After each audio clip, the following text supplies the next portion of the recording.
We're really excited to have Allison Patt on today. Allison is the CEO of Thomas Cuisine here in Boise. Thomas Cuisine is a real food company providing food services to hospitals and assisted livings and hospitality and businesses around the country. She has been the CEO for the last 4 years. Allison grew up in Michigan, attended school in San Diego before obtaining her advanced degrees at University of Michigan. She has an incredible story. She has a son with autism, and she'll talk a little bit about that today. We are really thankful and grateful she came on. Excited for you to hear this. Allison Patt.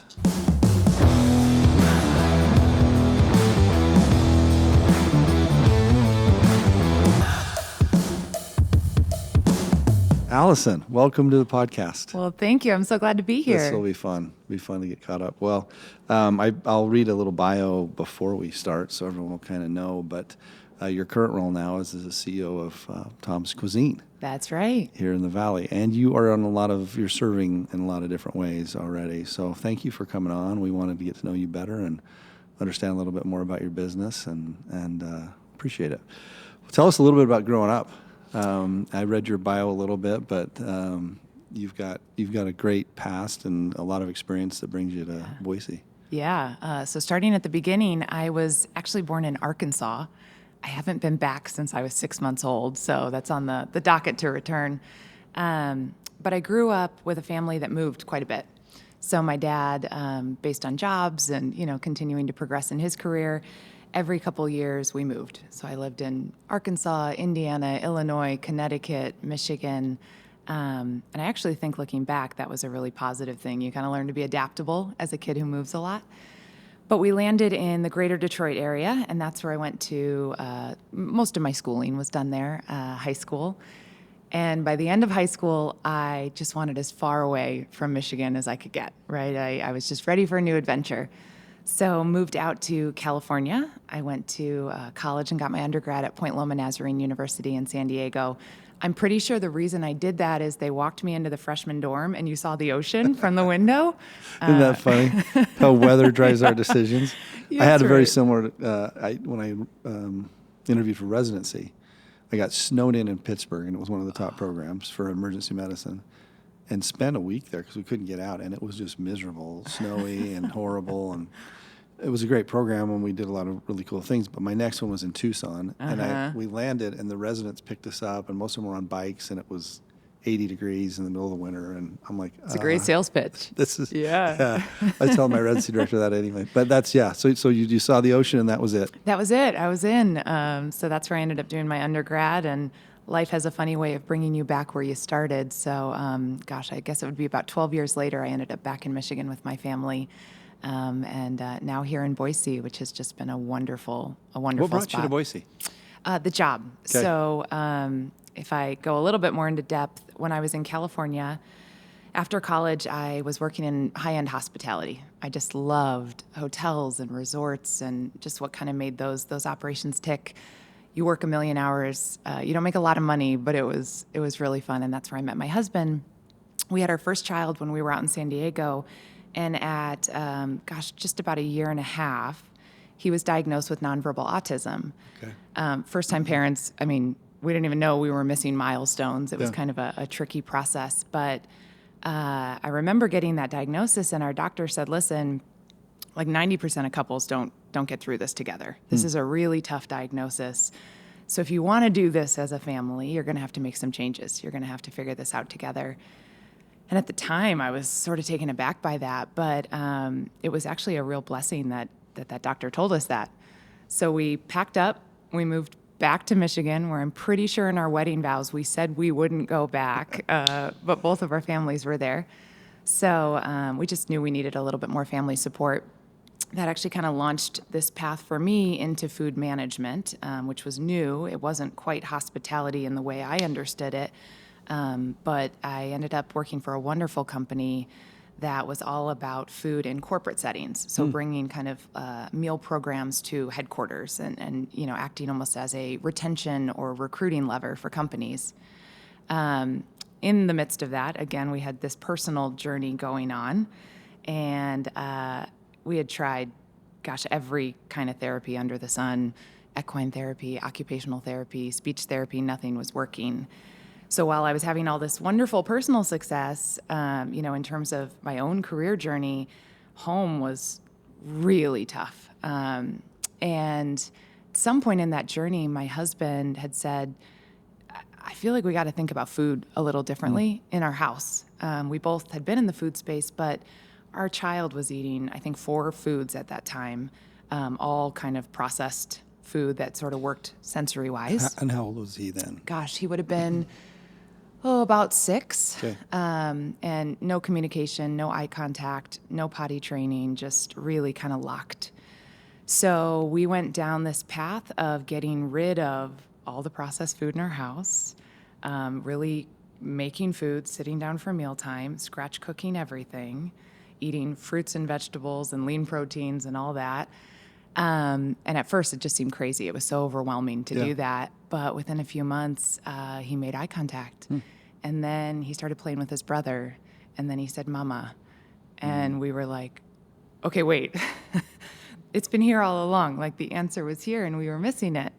So ironically, that personal path that we were on led me to understand food in a really different way. Food as medicine, food as healing, food as nourishment. And then I found this company called Thomas Cuisine that was on the same mission. Awesome. So I'm one of those lucky few whose personal passion and professional mission 100% overlap. Take us back a little bit because, we get into a lot of great topics on here, but autism. Yeah. Let's talk a little bit about that because, again, I don't know you that well, so I wasn't sure where this was going to go. But talk us through a little bit about the diagnosis and how you handle that, and what are the current thoughts. And I know there's a lot of great organizations out there that are trying to help, but give us kind of a look into that. Yeah. So they call it an autism spectrum for a reason, right? Like, no 2 children on the spectrum seem to exhibit the same way. So for us, it's a pretty significant diagnosis. Again, I mentioned nonverbal. So Joey right now is not fully verbal. He's not able to just kind of tell you what he needs. Very capable in terms of getting what he needs. He's very physically capable. I remember when he was little, he'd be on the top of the fridge getting a banana, and we were like, oh, wait, we got to figure out how to ask for a banana. So for us, it exhibits as, again, no verbal communication. Certainly a lot of sensory issues, which are pretty common on the spectrum. So that's where that food really came into play, like crunchy, certain things really kind of provide that sensory input. For us, swimming has been just a godsend in terms of that sensory piece. And like so many kids on the spectrum, routine is really important. So when you kind of get out of routine, when you go on a vacation, when you get on a plane, at least at earlier points in our journey, that was terrifying. And again, so for us, communication, consistency really were important. We delayed a lot of milestones. So I mentioned potty training that came so much later for us. There were a lot of things. I mentioned eye contact. We went years without eye contact. So just kind of felt like he was just sort of locked in his own mind. How was it navigating the medical complex during all of this? Ooh, it was tough. Especially first-time parents. Yeah. We were basically children and trying to figure out how to do this with our own kid. So we started all of this in California. There were quite a few resources out there. So we were able to kind of click into state resources. Michigan had a whole different set of resources, so you had to kind of relearn all of that and get ingrained in the state programs. I had an opportunity to serve on the Autism Alliance of Michigan Foundation Board, and that really gave me an inside track into how to navigate. They actually had a navigation program with the Autism Alliance, how to navigate all those resources, because it is complicated. Even getting the diagnosis was really challenging, getting a diagnosis that would work for all the different entities. So we went through a period where between diagnoses, therapies, navigating the medical system for our son was basically a full-time gig. And my husband actually quit his job to navigate that path and is still the key navigator of that path for our family. Oh, that's great. Yeah. And how old is Joey now? So he's 11. Great. And doing beautifully. That's great. I mean, every year we're like, oh my gosh, he got on a flight to Hawaii. Like 5 years ago, I bawled on a flight. It was so awful. Right. Now he's just a travel champ. He rides a bike. He swims. He goes to school. He is best friends with his little brother. And how old is his little brother? 7. 7. Yeah. So they are just the best of friends. What I know that it's hard to understand all the causes, or I mean the cases of autism are up. And what would you Yeah, what do you think? What are your thoughts? Yeah, gosh, it's such a tricky subject. So I do believe genetics plays a part. Yeah. I don't exactly know what that looks like, but I believe it based on what I've seen in my own life and the life of others. I certainly know for us, food plays a big part in how it shows up. And I guess that shouldn't surprise us, right? It plays a big part in my own, how I show up. It shouldn't surprise us. I don't know. I mean, as a physician for a long time, I've not been the greatest. You learn about all this stuff, and then you're like one of the worst offenders. But I think we're learning a lot more about food. I mean, I think if you go through really the 70s and 80s and 90s and sugar and there's a lot of things. And I talk about this a lot on this podcast, but the Huberman podcast I listen to pretty regularly, and there's one on sugar. Mm-hmm. And that guy that's on there, I mean, just take sugar alone, like processed, the bad stuff. Yeah. And if how much of that in That's right. our diet is part of a lot of health issues, and I think we're just scratching the surface. There's so much money behind the food industry. That's what he'll bring up too. I'm fascinated to talk to you about this today because at the end of the day, it's I don't know how true a lot of it is, but it makes sense that if it's an addiction and you get people hooked on high fructose corn syrup, That's right. we're the only organism that's that takes that in because it's not natural. It's something that's manufactured in big vats of liquid that goes into all of our food. Yep. And what is the role of that over time? Mm-hmm. And I mean, it's a fascinating question, but do you have any thoughts on and then we'll get to I had no idea where this would go. This is fun. but talk me through like the food complex out there in America and how we got here. Yeah, gosh. Well, I'm probably not the best expert on all those topics, but what I'll tell you is what I found about my own son, so his name is Joey. While obviously this played a really big part in his healing and his journey, we discovered pretty quickly it's an exaggerated version of what we all are going through. So as soon as we got rid of sugar, all of the different additives, some of which you just mentioned, as that got stripped out of our diet, my other son started really showing up differently and has been thriving in school.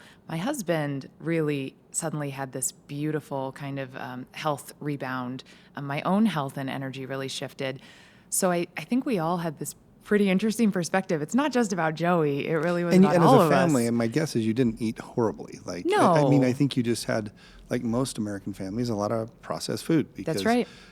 He'll say in the podcast that in the grocery store, you should avoid everything on an aisle. Yep. And he'll say you shop should just shop the outside ring. Yeah. And but that's, if you think about our diet, I mean, that's what it is. Most of it's processed. On the inside. Most of it's on the inside, and almost everything you stop and grab with the pace of today's work environment. Certainly if you go get fast food or if you go to the quick serve stuff, it's processed. It is. Convenience food is really dominating the market right now. Yeah. And again, you mentioned it, but I remember going through a bit of a process of trying to really look at sugar because, gosh, it's in everything. And looking at the back of a ketchup bottle and being like, oh my goodness, this is sugar sauce. Grabbing pasta sauce. I was so upset when I went home because he had a thing on the podcast where he says, go look, and if anything has more than 4 to 6 grams of added sugar to it, you should. Did you get rid of your whole pantry? It's literally like every condiment. You're like, okay. It is barbecue sauce, pasta sauce. Yeah. So I think that was pretty eye-opening, and I hate to say it, but I feel like the food space has been set up for us to fail. Things that look healthy. I mean, this is a silly example, but kids think Fruit Loops have fruit in them. Yeah. It says it in the title. There's no fruit in Fruit Loops. Right. And I'm not here to bag on cereal, but I do believe that you so much. Bag on cereal. Thanks, Tommy. But I do We can be think pretty honest here. there's a whole lot that is kid-friendly that I think is actually doing our kids a pretty big disservice. So it's actually been interesting being in the role with Thomas Cuisine because that's so much of what we're trying to do. I've really taken the approach at home that nothing is off limits as long as we make it. So Right. I'll eat dessert, I'll eat appetizers, snacks, anything, but I have to make it. Yeah. And it's really hard to make a Pop-Tart. So I don't make Pop-Tarts, right? It's hard to make an Eggo waffle, but it's really easy to make a pretty decent waffle. So it's actually been a cool challenge. That's a great point. Yeah. That's great. Well, let's go to Thomas Cuisine now. So it's what brought you here, and tell us a little bit about the business and running it, and tell our viewers what they should know about Thomas Cuisine. So you mentioned it, but we were started right here in the Treasure Valley, 1986. I'm still surprised how often, I mean, I've only been here in the Boise area 4 years, but how often people say, so wait, who are you? Where are you from? What's the company? So we were started by Thad Thomas in his Meridian, Idaho garage. He had been with one of the much larger food companies at the time, kind of built his own career. And as he had gone through his own career, he had seen time and time again these big food companies, these food management organizations would acquire and divest companies. They'd kind of gobble different organizations up. And that acquisition trail really left team members in the wake. They weren't the ones benefiting from that growth. And as that organization got larger, Thad felt like we were missing the most important things. We weren't focused on the customer. We weren't focused on the client partner and the team member like we used to. So he decided he was going to start his own company. My understanding is he came home one day and told his wife, "Hey, I quit my job. We're doing this," which sounds a little crazy, but he did. He started this company in his garage with the belief that he could do better, with the belief that this food management company he was going to start was going to take care of people in a really different way and was going to focus on scratch-made quality food. So fast forward, we started in healthcare because we believe that was one of the first, ripe opportunities for quality food. Yeah. I mean, people talk about hospital food for a reason, right? As a bad thing. He felt like there was an opportunity to reset that reputation. So our mission as a company was always scratch-made. It was always high quality, focus on the people, do what is right, have high integrity. As a little bit later in the company, Thad actually had his own cancer journey. Mm-hmm. And that opened up his mind to how food actually played a part in the healing side of things. Mm. And that started a new path for the company. We call it Real Foods. But that started this movement that food could be scratch-cooked, delicious, but also positive, nourishing, a good impact on those that we serve. So we quickly worked through removing additives, removing products we just weren't feeling good about, products that said, in terms of the science, that they weren't actually a beneficial thing. And now that's kind of our stamp. We were a little ahead of the curve on that, but I found that COVID actually sped up this idea around baseline health and interest in health. So while I certainly am not grateful for COVID, I do think it actually kind of moved people a little bit more towards the interest on how food impacts their health. Yeah, it accelerated a lot of things. It did. So talk us a little bit about the number of employees and how you serve and all of those sort of things. So right now we serve 4 segments where we believe real food makes an impact. I mentioned healthcare, and it's one of our favorites. I think some of our healthcare cafes, I was at one last week, are highest rated Yelp restaurants in town. That's like such a great badge of honor. You want to go to the hospital for the best food you can get. So healthcare was where we started. Senior living, so going into senior living communities and working with residents on their dietary needs and their food, their restaurants. Then we moved into corporate dining. So again, we work with large tech companies, lots of local companies where we go in and actually provide the food service on site, again, as a retention and a recruitment lever.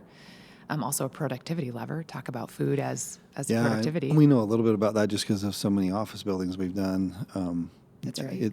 I love telling this story because there's a very, very large company here in Idaho. The first time we interacted with their CEO, who, by the way, is a fantastic guy, I went to their space and I'm like, how do you keep people here?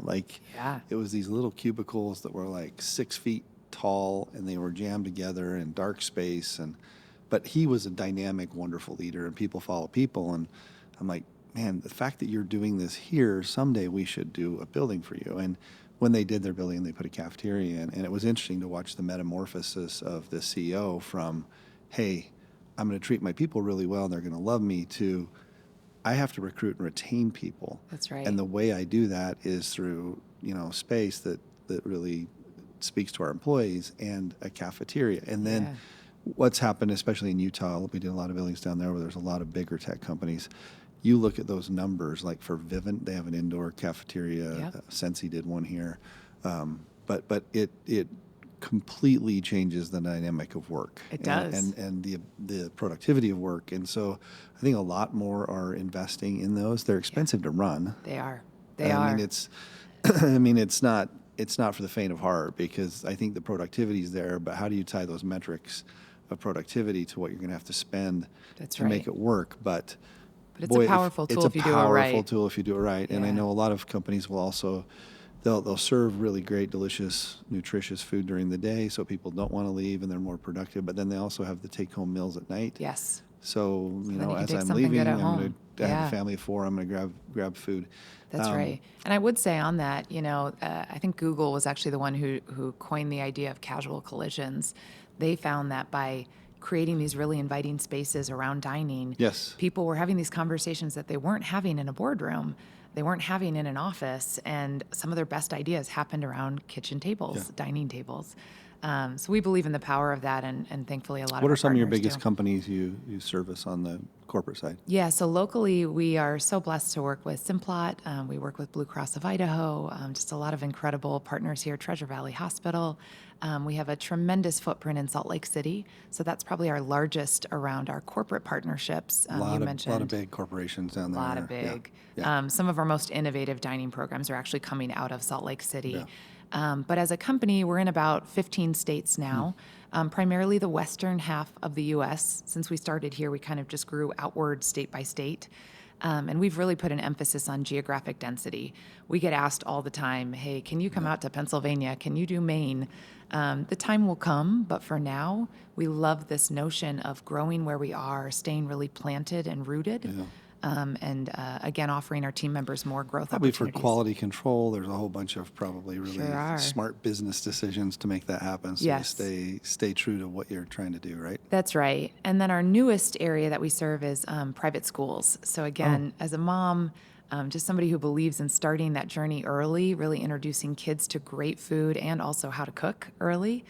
We've been so excited. We've been in private schools for about a year now.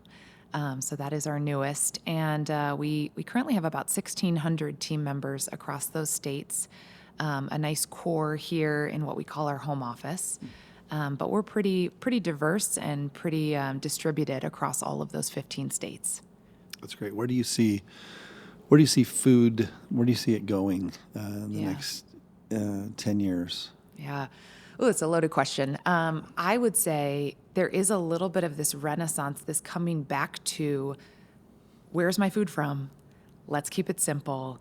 I don't want this big fussy dish. I want actually a great piece of beef, and I want to know the rancher, right? Right. I want to know where my fish came from. I want traceability, carbon footprint. I mean, people are so much more interested in sourcing than they were 5-10 years ago. And again, there's certainly continues to be a cool culture around chefs. So there is still this almost celebritization of chefs. So in our own cafe settings, we love to leverage that and use that, allow people to feel like they have their own private chef on site who knows their name, knows their preferences. It's great. I love walking into a cafe and somebody will say, oh, there's John. John, I made your favorite sandwich. Don't worry, I took off the onions. I know you don't like those, so I've got it over here. Like, just that personal touch.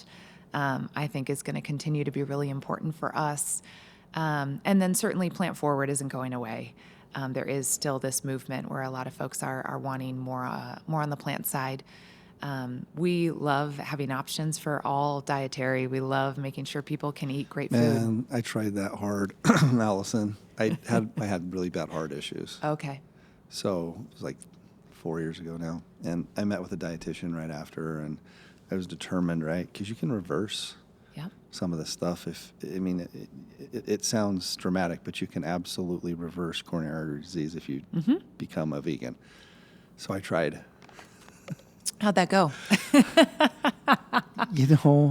I lasted probably 3 or 4 months. Okay. It was just hard.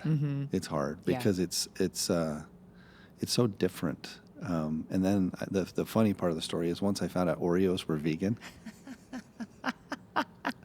Ironically, that's part of a healthy, heart-healthy diet. I was eating like I was 100% vegan, and I was like a gaining pack of weight. Oreos a week. Gaining weight. No, I did it for a while, and I tried. And there's a lot of people that can really do it. But you have to, again, it's food, right? It's food prep. It's scratch. Right. It's really hard. It's harder to do that than it is for me to get a fresh piece of halibut or salmon, and have that and some broccoli. And for us, again, to your point, I mean, different people are needing different dietary restrictions for different reasons. For us, we have just found focusing on quality ingredients. Again, I mean, you talk about a great piece of grass-fed, grass-finished beef. That is not at all like what you buy at most supermarkets today. Nutrient density looks so different in a great piece of beef. We actually just started our own proprietary beef partnership. Oh, you did? Yeah, so it's called Central Montana Beef. It's up in Montana. And our owners knew the rancher and were able to actually start a beef program just for us. So we know the cows, we know exactly what they eat, how they are treated. We got a chance to really get into that food chain and make sure that we were comfortable with every step of that journey. Because there's a lot of steps, antibiotics, hormones, feed, where you really want to make sure you're comfortable with what a rancher's doing. So we got to partner with that, see the whole process through, and then this is amazing quality beef that's only available to our cafes, our partners. Oh, that's great. And it's been awesome. Our chefs are like, why does this taste so good? And we can actually take them through that step and why it tastes so different. Where do you recruit your chefs from? A little bit of everywhere. Many of our chefs are CIA or Culinary Institute of America graduates. That certainly feeds a lot of, kind of our top chef pools.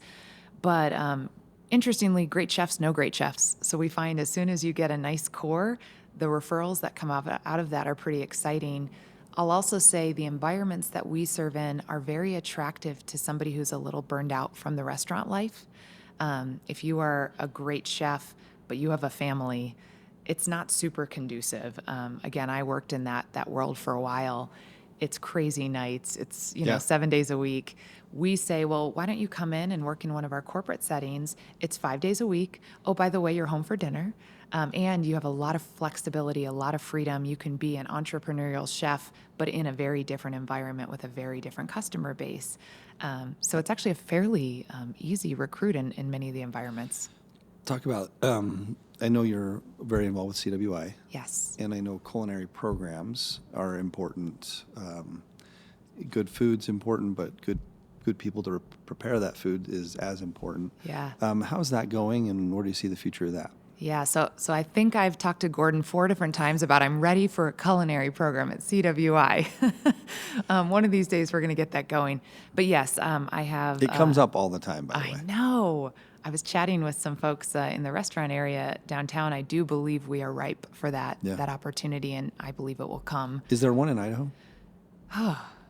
Not that I'm aware of. Yeah. There are some programs down in Salt Lake City, so we do some recruiting down there. I'm not aware of any in Idaho. So I think we've got a real big opportunity here in the Valley to make some investments, and hopefully we'll be able to make that happen. Wink, wink, Gordon. Yeah. But outside of that, I am so excited about what CWI is doing. Again, to me, affordable education is everything. It mattered a lot in my own family, to my own spouse, and how he was able to get his degree. So I'm excited to be a part of that and see how that's going to transform Idaho. You're on the foundation board? I am. Yeah, every time I'm around him, it's like I'm ready to run through He's a amazing. house on fire. Yeah. I mean, just show me where to go. What a visionary. He's a great visionary, and I think that I'm really excited for this next chapter of CWI. I think, you look at what Bert did, which was amazing. I mean, and from the beginning to where it went and how quickly, and it just really, I think, speaks to this idea of if we keep our kids aligned with jobs that are here. Yes. And the families that are here, People crave that, and I think the 4 years ought to be a little bit nervous because I don't think they've done that. I agree. I don't. I think there's some good examples of how they have, but I think there's a lot of examples how they haven't. And I think if you funded based on merit and landing kids in jobs here, and CWI's got a bright future because that's where it's headed, right? I mean, That's right. There's continual financial pressures on everyone, and once you start looking at, okay, how many people are you serving? How many companies here are you serving? How many families here are you serving? And, Yes. and are the kids staying here? You got an unfair advantage. That's right. I believe CWI has the best business case in town. Yeah. It's the ROI on a degree there is It's just insanely phenomenal. good. Yeah, I love those guys.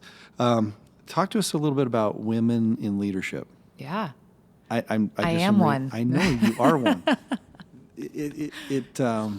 We try, especially like whatever we do on a podcast or board or whatever. There aren't that many women CEOs in Idaho. Yeah, that's true. It was interesting. There are a few, and they're super dynamic, and we just are losing like one of my heroes, Odette, and Charlene just retired. That's right. But you have Lisa at Idaho Power. I mean, so there are some wonderful examples, but compared to the number of companies and men-led organizations, Still a how small is percentage. it? Yeah. So one of my favorite stories when I first took this role, so this was a first-time CEO role for me when I joined 4 years ago. We are part of an insurance group, and we brought all the CEOs together for a meeting in the summer. It was up in northern Idaho. And gosh, I was so well prepared. I mean, I had read my board book. I knew all of the numbers probably better than anybody in that room. And I walked in just feeling so confident. Again, I was 6 months on the job. And somebody walked up to me and said, "Oh, I'm so glad you're here. The decaf coffee is out." And talk about imposter syndrome. I was like, I got to go back to my hotel room. And I say that more as a laugh, but you're right. I have often walked into a room. What a story. Oh, gosh. And one of the nicest people on the planet, by the way, who said that. Again, I think I was wearing a black outfit, probably looked like part of the staff. But a lot of built-in, preconceived notions of what the CEOs are going to be. I mean, that's what you're up against. That's right. And again, certainly have experienced a little bit of that. That said, I have also experienced such a desire from the Treasure Valley to create pathways for women. All of the chambers have really done a lot around that, female leadership and development in those areas. I see a ton of mentorship happening in the local area here. So again, I think that emphasis is going to pay off, that focus, those resources. It's interesting, the different industries too, right? Because I grew up in healthcare, right? And in healthcare, almost all leaders are women. Yep. It just is. It's just that way. I think of every department I was in, and they were women leaders everywhere. The first person we hired to run our group at Emergency Medicine of Idaho was a woman, Bonnie Carnes, and she was fantastic and led that thing for a long time, and now is doing other great things. But then when you get out of medicine and you get into other kind of more traditional business settings, That's right. It's more rare. So for me, it's been a little interesting because I've gone, well, why? Why? Right? And, right? I think one thing that I know it gets talked about, but maybe not enough, is the parental role is tricky as a woman. And again, for me, being on the younger side with younger children, I am in a pretty unique position in that my husband left the workforce to support my career. That's still pretty unusual, right? I go to PTA events every so often, and everyone knows my husband. No one knows me, right? He's the volunteer dad, the classroom dad. And I don't know that I could do this if I didn't have that kind of partnership at home. I travel 50 to 60% of the time. Again, these are not small roles that we hold. I do think that that's a struggle. That's an issue. And again, I just happen to marry the world's most amazing person who is incredibly supportive of me. But I could see how if we both had wanted to chase those career paths, it would be hard until much later. Balancing family and balancing life It's and tough. things that happen, and well, that's great. It's a great thing to talk about, and I think we need to talk about it more and provide more opportunities to discuss the challenges, because it'll be different for everyone. It right? will. Not everyone has. What's your husband saying? Joe. Not everyone has Joe. Not everyone has Joe. Everyone should get a Joe in their life, by the way, but not everyone has Joe. And again, what I have loved, I'm part of a couple different peer groups and a Vistage group, and just get a chance to meet with a lot of different leaders. There's something so beautiful about just having diversity at that table, right? Yeah. And different perspectives. I do lead the business differently, I believe, because I am a woman. Sometimes that's good. Sometimes that might not be as good. I don't know. But to have these partners, females, males, just really different perspectives, I think it's benefiting the Valley.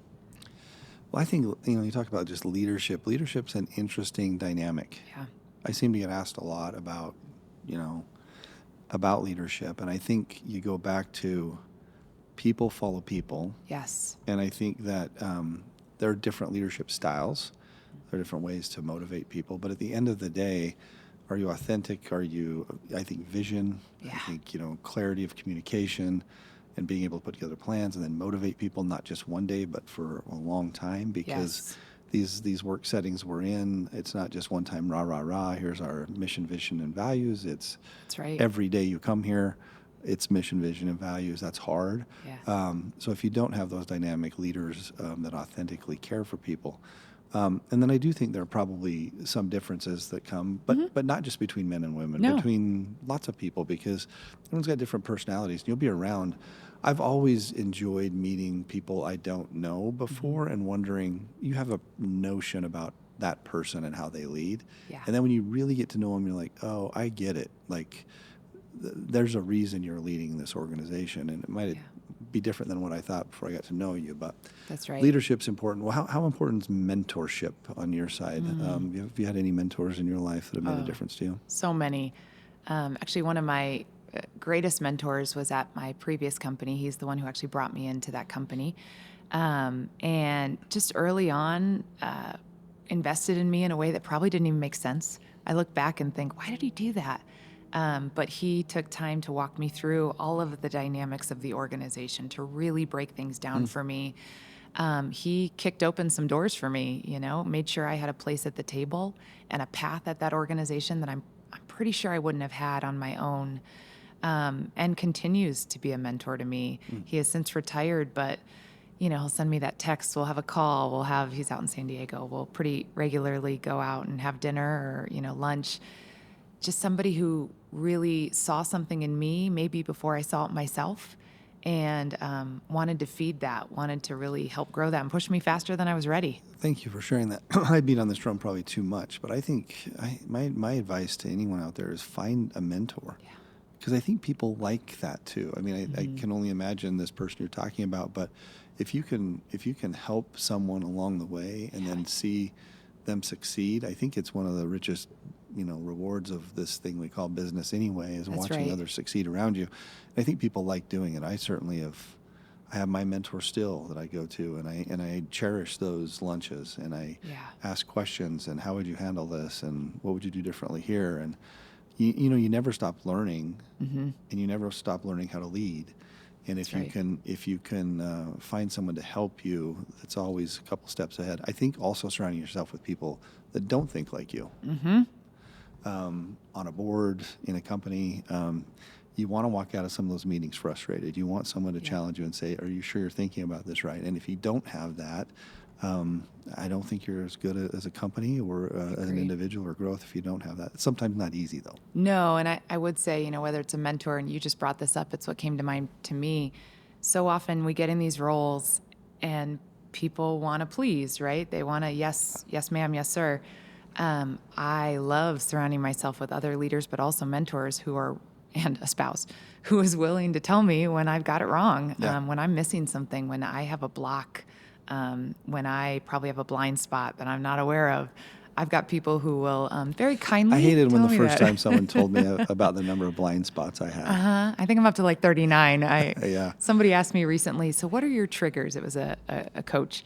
So, what are those red hot triggers in you and how you lead? And I said, I don't think I have any. They said, okay, keep a list this week. I think I have like 50. Like, it turns out we actually do have these things the more you're aware of them. I like the word trigger better than blind spot. I remember when I was first time in counseling and someone said, what are your blind spots? I'm like, what are you talking about? How would I know that? How would I know that? But that's the great part. You know, people are willing to kind of pull that curtain back for you out of care, out of love, and out of wanting to do good things for the company. And I've got a board like that too, which is wonderful. So you have a board? How many? I do. How many member board do you have? Yeah, so I have right now there are 3 board members plus myself, and we'll be adding a 5th. And then we are privately held. We will remain privately held, and we are owned by the Thomas family. So there are 3 owners, 3 of the family members, one of whom sits on the board. And having worked in some private companies in the past, you know, there's always tricky dynamics around families and whatnot. I will tell you, I have never worked for such an incredible family and board. Everyone is aligned on the mission. Everyone is aligned on the vision. Everybody gets our values. That kind of consistency and alignment has been incredible for the company and has propelled us. How have they done that? Yeah, it's a good question. I first would say supporting me in those ways as I come back. It's what we use as our filter. So, hey, we're talking about this new initiative. We're going to launch schools, right? That was a year ago. We're going to launch private schools. Great. How does that fit with our mission to propel real foods, to really build these enduring partnerships and relationships and have genuine service? Okay, that's how great. How are we going to communicate that to our people? Is this consistent with our values? The biggest way it shows up is in the way we develop new partnerships. So we talk a lot about smart growth. To us, that means finding I guess I would say values-aligned partners. And we say no more than we say yes. I've never worked at a company like that. That's great. Anywhere I've ever worked, it's about the bottom line and how fast you can grow. Here, it's about growing in a really thoughtful way that we can sustain and maintain. Sounds super authentic. It is. And true, yeah. I've always said that if you always go through those, sessions where you spend a day and, okay, what's our mission statement? What's our values? And if you can truly get the words on the wall to be what's, in your heart, mind, and soul, I think it makes a difference, because then if you can make decisions based on that, I think all too often, it's kind of like, well, what are the most common values that are out there? What are, I think if it can, and it changes, right? Yeah. Over time, because if you've got to make sure that the people that are leading believe it. That's right. And that's how we hire. Because if they don't, well, and I think if you create the right culture, they don't fit in, right? Yeah. Very quickly, when you make the wrong hire. Yeah. It's too bad, Allison, that's about 50% of the time. I just don't know which 50% of the time, but you know pretty quick, like, okay, is this one of our people, right? That's right. And they know pretty quick. They know pretty quick, right? Right. A lot of times people will self-select when that is so palpable. I agree, 100%. Yeah. That's awesome. Okay, couple last questions here. Yeah. What's the most important business lesson you've learned, if you had to think of one thing that really resonates with you through your years of leading? So one that I cite pretty often that has been very helpful to me is a feedback mechanism. Early on, I would be asking for feedback or needing to give feedback, and it was unstructured. It wasn't valuable, right? It was just tricky, even though I knew this thing called feedback was important. And someone introduced me to the concept of start, stop, keep. So the idea was, what can I start doing, right? That would better the organization, our partnership, whatever that may be. What can I stop doing? And what can I keep doing?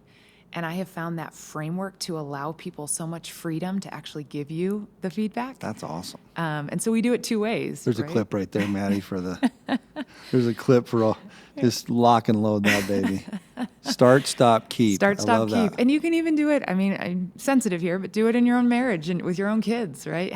What could I start doing to be a better mom at home, right? Well, Mom, if you would start playing Yahtzee with me after dinner. It's interesting. I tried it with my son, and I was like, oh, that's what would make this fun okay, I could play a game after dinner. So you ask. Yeah. You ask them. Yeah. So it's 2 ways. 2 ways. Right? And then vice versa. I need to know, what can I start doing? What can I stop doing? What can I keep doing? Right? And vice versa. That. So it's just a helpful way to deliver actual helpful content, helpful feedback that actually allows them to fuel. That answer probably is very similar to the next one, though. But in your personal life, as you look at life and experiences you've had with your son and growth and family and, this wonderful time we have to experience this world and life. Yeah. Any other pearls for us on you would tell? We have a lot of people that listen out there that just, I think, enjoy hearing from people like you. Anything you'd leave? Yeah. You know, I think for me, I try to do this gut check pretty frequently of, are we doing the things we want to do? Are we living the way we want to live? I've had a couple recent instances of just losing people close to me, and, life happens. And I try to build in those checkpoints as a family. Are we doing the travel we said we wanted to do, right? Let's not delay that. My kids are little. Let's do it. I find for us, really having those moments of reflection as a family, and frankly, having a bit of a family mission statement have really been helpful.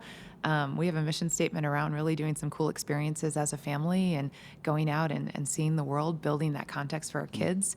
And so just like at work where we have that mission statement, are we doing the right things? Does this fit? We do that at home too.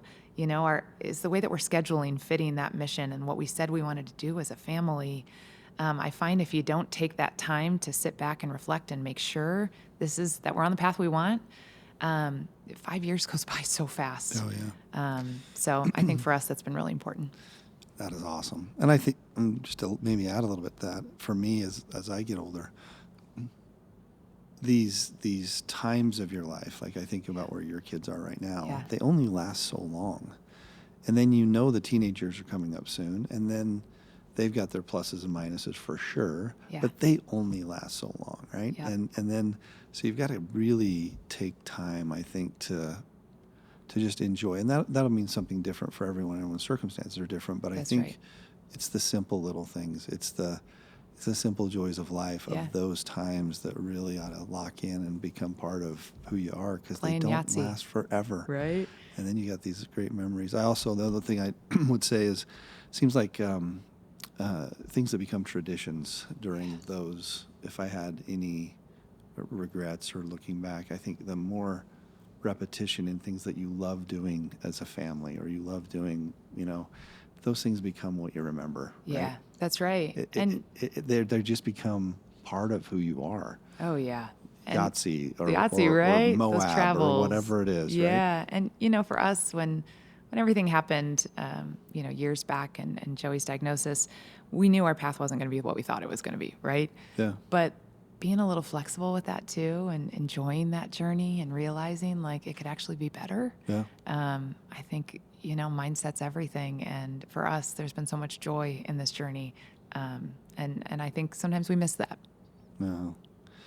You're a great example, because I'm just sitting here thinking through how many times in our lives we go in a direction and it doesn't end up being what we thought it would be. Yeah. But what you just said, is there a way to make it better? Yeah, it is. It's so much richer. And it's so much better. If you just let it. I can imagine a new parent right now listening to this that has a new autistic kid, hearing that, what hope that they would have, because I think it probably is, okay, how are we going to do this? But it can be better. It can be so much better. So I encourage everyone who's on that journey. And you probably learn more from Joey than he's learned from you. We say that all the time. We are better parents. We are so much more equipped because of him. We are more patient. Yeah. We also see the world in a different way. I never thought about, how are we including children like Joey in the educational system? How are we including kids like Joey at the park? What are we teaching our kids about how to interact with people who are not like you? It's been so powerful. And I think about those lessons for our other son, Henry. I believe he is going to be a generous and kind human being because of Joey. So for us, it's certainly, we've gotten a lot more out of it than anyone else. Allison, you're awesome. Thank you so much for coming on. I so appreciate being here. Thanks for being here today.